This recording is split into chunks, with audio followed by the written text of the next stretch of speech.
Permanent hair removal at Anos. Flat 25% off. Call 970-389919. డయాబెటీస్తో బాధపడుతున్న వాళ్ళు red cabbage తీసుకోవడం వల్ల వాళ్ళ రక్తంలో షుగర్ లెవెల్స్ అనేవి కంట్రోల్లో ఉన్నాయంటారు. అసలు రెడ్ క్యాబేజ్కి ఉన్నటువంటి ఆ ప్రత్యేకత ఏంటి? రెడ్ క్యాబేజ్లో యాక్చువల్లీ నార్మల్ క్యాబేజ్కి రెడ్ క్యాబేజ్కి మెయిన్ డిఫరెన్స్ వచ్చి పాలిఫినాల్ కంటెంట్ అండి. పాలిఫినాల్స్ అనేవి ఒక particular kind of antioxidants అనమాట. సో వాటి వలన డైరెక్ట్గా మనకి బ్లడ్ గ్లూకోజ్ లెవెల్స్ ఏం కంట్రోల్లో ఉండవు. ఓకే, అంటే అవి ఉండటం వలన ఎక్స్ట్రా కంట్రోల్ ఏమీ రాదు. What I mean to say is, మీరు normal cabbage, normal cauliflower, any kind of cruciferous vegetable, cabbage, cauliflower, broccoli, even ముల్లంగి టు అన్ ఎక్స్టెంట్, ఇవేవి తీసుకున్నా మీ బ్లడ్ గ్లూకోజ్ కంట్రోల్ అవుతుంది. ఓకే, రెడ్ క్యాబేజ్ స్పెషాలిటీ అది కాదు. బ్లడ్ గ్లూకోజ్ కంటే కూడా యాంటీ ఆక్సిడెంట్స్ లెవెల్ ఎక్కువగా ఉండటం మూలాన రెడ్ క్యాబేజ్లో, అది కూడా కుక్ చేయకుండా రా ఫామ్లో సలాడ్ లాగా కానీ రైతా లాగా కానీ తీసుకున్నప్పుడు ఆ యాంటీ ఆక్సిడెంట్స్ అనేవి మన బాడీకి బెటర్గా అందుతాయి. కాబట్టి డయాబెటీస్ ఉన్నప్పుడు ఏంటంటే మన శరీరానికి యాంటీ ఆక్సిడెంట్స్ అవసరం కూడా ఎక్కువ ఉంటుంది.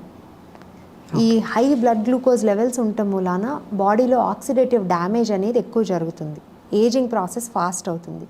ఇది కంట్రోల్ చేయడానికి మనకి రెడ్ క్యాబేజ్లో ఉన్నటువంటి యాంటీ ఆక్సిడెంట్స్ ఉపయోగపడతాయి. కాబట్టి లాంగ్ టర్మ్లో ఏజింగ్ ప్రాసెస్ కంట్రోల్లో ఉన్నప్పుడు మనకి బ్లడ్ గ్లూకోజ్ లెవెల్స్ కూడా కంట్రోల్లో ఉండే అవకాశం ఎక్కువ ఉంటుంది. సో కేవలం పర్పుల్ క్యాబేజ్, రెడ్ క్యాబేజ్ ఇట్లా ఒక స్పెసిఫిక్ వెజిటబుల్ మీద ఫోకస్ చేసే బదులు ఓవరాల్గా మనం కలర్ఫుల్గా ఉన్నటువంటి వెజిటబుల్స్ మన డైట్లో ఎక్కువ ఇంక్లూడ్ చేసుకున్నట్టయితే బ్లడ్ గ్లూకోజ్ డెఫినెట్గా కంట్రోల్లో ఉంటుంది. ఓకే, లహరి గారు, డయాబెటీస్తో బాధపడుతున్న వాళ్ళు పికిల్స్ తినొచ్చా? ఏ పికిల్స్ తింటే మంచిది? లేదు అసలు పికిల్స్ ఏది తినకుండా ఉంటే మంచిది? ఏ పికిల్స్ అయినా కానీ సాల్ట్ కంటెంట్ ఉంటుందండి. పికిలింగ్ అనే ప్రాసెసే సాల్ట్లో ప్రిజర్వ్ చేయటం అనేది. సో పికిల్స్ తీసుకునేటప్పుడు ఏంటంటే సాల్ట్ కంటెంట్ ఎక్కువ తీసుకుంటారు. సాల్ట్ అనేది మీరు పికిల్ తీసుకున్నారనుకోండి, కూర తిన్నట్టు స్పూన్తో పికిల్ తీసుకుని తినరు కదా. ఏం చేస్తారు? ఏదైనా ఒక సైడ్ డిష్తో తీసుకుంటారు. మోస్ట్ ఆఫ్ ద టైమ్స్ ఆ side dish either breakfast items అయి ఉంటాయి, లేదంటే లంచ్ డిన్నర్లో చేసేటువంటి రోటీ కానీ లేకపోతే రైస్ కానీ.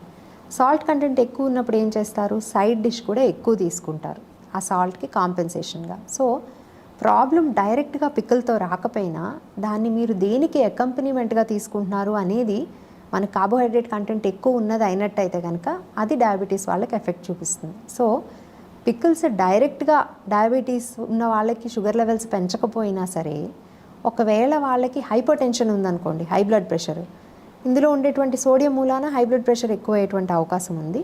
ప్లస్ వీళ్ళు ఈ పికిల్ని ఇడ్లీతోనో దోశతోనో, పికిల్ ఉంది కాబట్టి ఎక్కువ క్వాంటిటీలో ఇడ్లీ తీసుకోవడం, దోశ తీసుకోవడం, రైస్తో పికిల్ కలుపుకొని తింటాం, ఇట్లాంటివి చేసినప్పుడు మరి ఆటోమేటిక్గా బ్లడ్ గ్లూకోజ్ కూడా పెరుగుతుంది. సో డైరెక్ట్లీ అండ్ ఇండైరెక్ట్లీ రెండు రకాలుగాను, ఒకటి బ్లడ్ గ్లూకోజ్కి, ఒకటి హైపర్ టెన్షన్కి పికిల్స్ కారణమవుతాయి.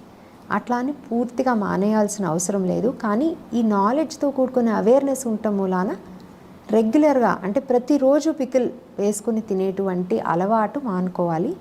ఏదైనా స్పెషల్ అకేషన్స్కో లేకపోతే సమ్మర్లో కొత్త ఆవకాయ పెట్టారనుకుంటే కొంచెం తక్కువ క్వాంటిటీలో తీసుకోవటం వరకు, అంతవరకు తీసుకుంటే ఆరోగ్యానికి ప్రమాదం లేకుండా చూసుకోవటం అనేది ఇంపార్టెంట్ అండి.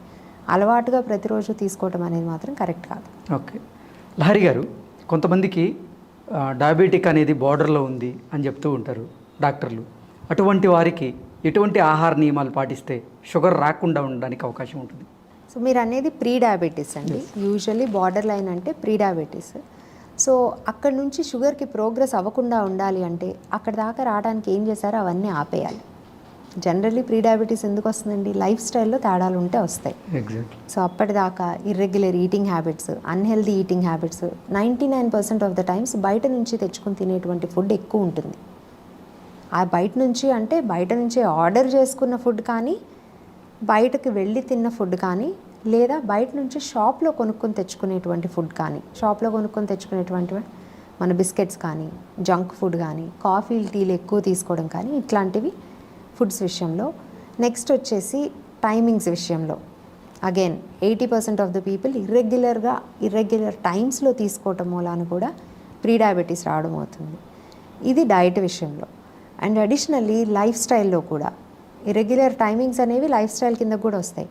అండ్ నెక్స్ట్ ఎక్సర్సైజ్ పూర్తిగా లేకపోవడం, ఏ రకంగానూ ఫిజికల్ యాక్టివిటీ లేకపోవడం, కూర్చున్న దగ్గర నుంచి కనీసం 8 గంటల పాటు అసలు కదలకుండా ఉండటము, మొత్తం రోజు మొత్తం మీద 1000 అడుగులు కూడా వేయకపోవడము, ఇది ఒక ఫ్యాక్టర్ అవుతుంది. నెక్స్ట్ స్ట్రెస్ లెవెల్స్ బాగా ఎక్కువ ఉండడం ఒకటి. దానికి సంబంధించి స్ట్రెస్ ఉంటే ఏం చేస్తున్నారండి, ఆ స్ట్రెస్కి కారణం ఏంటి, దాన్ని ఎట్లాగా అడ్రస్ చేయాలన్నది వదిలేసి ఎప్పటికప్పుడు టెంపరీ ఫిక్స్లుగా కాఫీలు, టీలు, సిగరెట్స్ ఇట్లాంటివి వాడుతున్నారు. బియాండ్ దట్ ఫుడ్, వీకెండ్స్ వచ్చినాయంటే బయట నుంచి ఫుడ్ తెచ్చుకోవటము ఇట్లాంటివి. అండ్ ఫైనలీ నిద్ర, టైంకి నిద్ర ఉండడం లేదు, అట్లాగే తగినంత నిద్ర ఉండడం లేదు. ఈ ఫ్యాక్టర్స్ అన్నీ కూడా ప్రీ డయాబెటీస్కి కారణమవుతున్నాయి. కాబట్టి ఇవన్నీ అడ్రస్ చేస్తే కానీ ప్రీ డయాబెటీస్ నుంచి డయాబెటీస్కి వెళ్లకుండా ఆపలేరు. ప్రత్యేకించి ఈ ఫుడ్ తీసుకుంటే డయాబెటీస్కి వెళ్లకుండా వెనక్కి వచ్చేస్తుందని చెప్పలేమండి. ప్రతి ఒక్క ఫ్యాక్టరీ అడ్రస్ చేస్తేనే అక్కడ మీరు ఫుల్ స్టాప్ పెట్టి రివర్స్ చేసుకోగలుగుతారు. ఓకే. లహరి గారు, డయాబెటీస్తో బాధపడుతున్న వాళ్ళు కొంతమంది జెంట్స్ చూసినట్లయితే పల్లెటూరు వాతావరణంలో ఉన్నవాళ్ళు కళ్ళు తాగడానికి ప్రిఫరెన్స్ ఇస్తూ ఉంటారు, అలాగే మద్యం సేవించడానికి, స్మోక్ చేయడానికి ప్రిఫరెన్స్ ఇస్తూ ఉంటారు. అసలు డయాబెటీస్ ఉన్నవాళ్ళు మద్యం సేవించవచ్చా, కళ్ళు తాగచ్చా, తాగితే వారి ఆరోగ్యం మీద ఎటువంటి ప్రభావం పడే అవకాశం ఉంది? కళ్ళు it depends on whether it is alcoholic or non alcoholic అండి. To an extent non alcoholic ఉందనుకోండి, అప్పుడు కొంత డ్యామేజ్ తక్కువ ఉంటుంది. బట్ అందులో కూడా మనకి ఫర్మెంటబుల్ కార్బోహైడ్రేట్స్ అనేవి ఉంటాయి.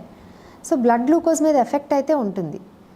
అది కాకుండా అదర్ ఆల్కహాలిక్ డ్రింక్స్ అనుకోండి, దాంట్లో కార్బోహైడ్రేట్స్, కొన్నిట్లో కార్బోహైడ్రేట్స్ ఉండవు. యాక్చువల్లీ కార్బోహైడ్రేట్ కంటెంట్ లేనప్పటికీ దాంట్లో ఆల్కహాల్ని, అట్లాగే కాక్టైల్స్ లాంటివి తీసుకున్నట్టయితే దాంట్లో కొంత షుగరీ డ్రింక్స్ అవ్వడం మూలాన కార్బోహైడ్రేట్ ఉండే అవకాశం ఉంది. సో ఆ ఆల్కహాల్ని ప్రాసెస్ చేయడానికి మన లివర్ మిగతా చేయాల్సిన పనులు పక్కన పెట్టేయటం మూలాన కొంత బ్లడ్ గ్లూకోజ్ కంట్రోల్కి మన లివర్ పాత్ర కూడా ఉంటుంది. సో లివర్ ఆల్కహాల్ మీద ఫోకస్ చేయటం మూలాన బ్లడ్ గ్లూకోజ్ కూడా ప్రాబ్లం వస్తుంది. ప్లస్ మనకి ఆల్కహాల్ కన్జంప్షన్ ఎక్కువ అయిన కొద్దీ విసరల్ ఫ్యాట్ అనేది పెరుగుతుందండి. విసరల్ ఫ్యాట్ అంటే పొట్ట చుట్టూ కొవ్వు పేరుకోవడం. ఈ పొట్ట చుట్టూ కొవ్వు పేరుకున్నప్పుడు బ్లడ్ గ్లూకోజ్ కూడా కష్టమవుతుంది, బ్లడ్ గ్లూకోజ్ రెగ్యులేషన్. ఎందుకంటే ఇన్సులిన్ రెసిస్టెన్స్ అనేది వస్తుంది. ఇన్సులిన్ రెసిస్టెన్స్ వస్తే బ్లడ్లో గ్లూకోజ్ సర్క్యులేట్ అవుతుంది కానీ సెల్స్లోకి గ్లూకోజ్ అబ్జార్బ్ చేసుకోలేదు. సో ఇన్సులిన్ రెసిస్టెన్స్కి కూడా alcohol intake, excessive alcohol intake అనేది కారణమవుతుంది. స్మోకింగ్ విషయానికి వస్తే అది డైరెక్ట్గా లంగ్స్ని ఎఫెక్ట్ చేస్తుంది. అట్లాగే స్మోకింగ్ ఇన్ఫ్లమేషన్ని కూడా పెంచుతుంది. ఈ డయాబెటీస్ కానీ, హైపర్ టెన్షన్ కానీ, ఆర్ కొలెస్ట్రాల్ లెవెల్స్ ఎక్కువ ఉంటాం కానీ, ఇవన్నీ కూడా క్రానిక్ ఇన్ఫ్లమేటరీ డిసీజెస్ అంటారు. ఆటోమేటికలీ మన బాడీలో ఇన్ఫ్లమేషన్ ఎక్కువ ఉంది ఈ డిసీజెస్ అన్నీ ఉన్నప్పుడు. దానికి తోడు స్మోకింగ్ కూడా యాడ్ అయినట్టయితే ఆక్సిడేటివ్ స్ట్రెస్, ఇన్ఫ్లమేషన్ ఇంకొంత ఎక్కువగా ఉంటాయి. కాబట్టి ఏజింగ్ ప్రాసెస్ అనేది చాలా ఫాస్ట్గా అవుతుంది. సెల్యులార్ లెవెల్లో డ్యామేజ్ అనేది చాలా ఫాస్ట్గా జరుగుతుంది. మీరు డైరెక్ట్గా బ్లడ్ గ్లూకోజ్ మీద ఇంపాక్ట్ చూసినా చూడకపోయినా డ్యామేజ్ అయితే జరుగుతుంది. ఓకే.